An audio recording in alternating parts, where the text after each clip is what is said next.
you wake up one morning and you're getting dressed for work, right? You take a shower, you eat, you kiss the wife and kids goodbye for the day, and you decide on you're trying to figure out your commute to get to work, right?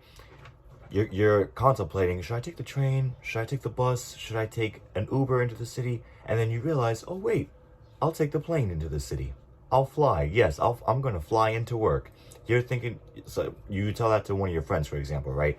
You say you're going to take the plane into the city. You're like, oh, you're going to fly from JFK back to JFK? Like, and you're like, no. You're like, no, you're not going to do that. What you are going to do is you're taking a plane from Buffalo to New York. Yes, but not JFK. No, no, no. You're taking the plane from Albany all the way to Manhattan Island directly. And then you say that to someone, they wouldn't be wrong to think, where are you going to land? I mean, you're going to land at JFK? No, you're going to land at Aerotropolis, the skyscraper airport. And Aerotropolis is this guy right here. This absolutely beautiful mega structure.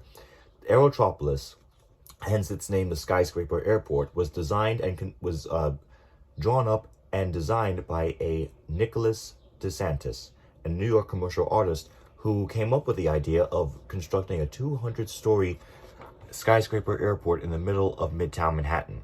It would start around 34th or 36th Street, no, sorry, 34th or 33rd Street, right before, a block or two before the Empire State Building, and it would stretch for nearly 8 to 9 blocks, almost 10 city blocks long and 8 blocks wide. And this skyscraper, well, can you even call it that? It's a skyscraper airport, obviously. So this skyscraper airport would be absolutely massive. You can tell from this illustration right here, this is the size of the Empire State Building, right? This is the Empire State Building right here. And this, zoomed out, is the skyscraper airport. 200 stories. So it would be, this skyscraper airport right here, it would be 200 stories tall. The top 50 floors of the skyscraper airport, Aerotropolis, would be solely dedicated to hangars for large airships and lighter than aircraft. And I'm presuming that an airship, if it were to be in service now commercially, could carry at least 200 to 300 people, depending on the design configuration and the seating options in the actual airship. So one can only imagine just how many people we could fit into one airship. And if hangars are going to be installed in the skyscraper airport, we're talking at least 5 to 10, maybe even 20 airships, and then the rest of the floors, the top 50 floors, the rest of it would be dedicated to aircraft. It could be propeller prop, it could be dual prop, it could be even be jetcraft. I would be absolutely amazed if I am, going to Manhattan for work or leisure or whatever, and I see planes and airships flying into this one giant airport city right in the middle of Manhattan. And they always say Manhattan is the island of many hills. So why can't Manhattan be the island of many cities, right? So that, just look at this. Just look at this. The illustration speaks for itself. You can imagine just how much would be going on in here. And it wouldn't be solely dedicated for just airships and planes, right? There would also be room for, ample room for dozens, if not hundreds of restaurants, shopping districts. You would have residential spaces, you'd have retail, you'd have commercial office spaces on the remaining 150 floors below you. So if anything, Aerotropolis would be a city within a city. Now, as you can see right here, you would have 2 main control towers. You would have the field control tower here and a field control tower there. And you would have, I believe it's 1, 2, 3, 4, 5, 6, 7, 8, 9, 10 lanes of traffic.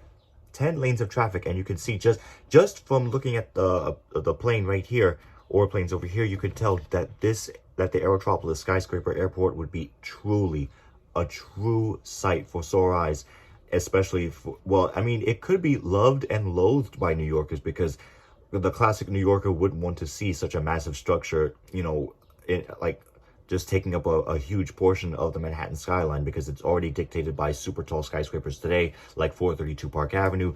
You also have the Central Park Tower, which is a part of Billionaires Row, and Billionaires Row today is home to some of the world's tallest residential and commercial skyscrapers. But you also have One Vanderbilt, you have the Empire State Building, obviously, you have One World Trade Center to the south in Lower Manhattan, and you have the MetLife Building.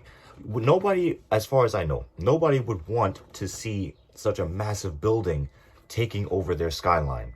But people would need to understand that the skyline changes every single day. The skyline changes every single day, every single year. And me personally, I can't stop looking at this illustration, this picture, because also, sidetrack, you can also see that the hangars for the airships would be probably the biggest space as far as transportation, because you can see that these tracks right here, these dollies, they would be attached by a cable to the airship above, and they would slowly begin to pull the airship into the hangar. And from once the airship is inside the hangar of Aerotropolis, passengers would be able to disembark, and you would have ample parking for over 250,000 cars. That's 250,000 cars in one building. So I'm not sure how that would go. I mean, it will cut down on travel time. Like if you're coming from a crowded part of the city, like let's say Flushing or Queens Boulevard, and those areas, I'm pretty sure we all know today, they can get very congested very quickly, especially if you're coming from outer boroughs, especially Brooklyn or Southern Brooklyn or outer Queens or even Long Island, where on a typical Monday morning or a Friday afternoon, people are coming into work, people are leaving to go home, and when you have such a massive crunch of people like that, it can get pretty crowded very quickly, as I said before. So this skyscraper airport would be a true game changer for life in the city of New York. It would basically be two cities in one. Well, actually three. It would be three cities in one with Aerotropolis, because you have Lower Manhattan, the financial district, you have Aerotropolis right in the middle between them, and you would also have Midtown Manhattan, starting from the Empire State Building going all the way up towards 59th, almost 60th Street. But there would be a really big problem with Aerotropolis being built, because you have to look at it this way. Manhattan is broken up in a very unique way, architecturally, right? And geologically. Manhattan, the skyscrapers that make up the Manhattan skyline, from Lower Manhattan all the way to 59th Street, right? Those super tall skyscrapers, including the ones that we grew up with, the Empire State Building, the MetLife Building, the Chrysler Building, the World Trade Center, all of those buildings have one great thing in common, geologically speaking. They had to be built on solid bedrock and using Manhattan schist. Manhattan schist is a very durable, very tough type of rock. And like I said, it's very durable and it's very strong. And that is what gives us our modern skyline today. And that's why there's like that massive gap in between Lower Manhattan and Midtown. Because right in the middle, like from Soho all the way up to 34th Street, there's only bedrock. There's no Manhattan schist. So engineers and architects, they would have to drill extremely deep. I'd say well over 500, close to 1,000 feet deep. I'm just throwing out best educated guesses from what I know about the city and what I know about my study of geology. But Aerotropolis, it just wouldn't work. It's very cool to look at. It's exciting, and it gets the mind going. But realistically, it wouldn't work, because all that extra weight for the equipment to bring the airships in, the air traffic control, the airplanes, the equipment to keep the airplanes running, the parking structure, the retail spaces, the commercial spaces, the restaurants, the bars, the residential spaces, it all adds up, especially in that one giant area. The foundation could either sink over time, or it could become very weakened from the constant vibration of planes and jets landing and airships being docked and cars. 250,000 cars coming out of that building every single hour of every single day. It would cause immense stress on the supports of that building. But considering, the modern technology that we have now for modern engineering and modern architecture, we could build it, but we would have to change the adaptation of Manhattan Island. We would have to change literally everything.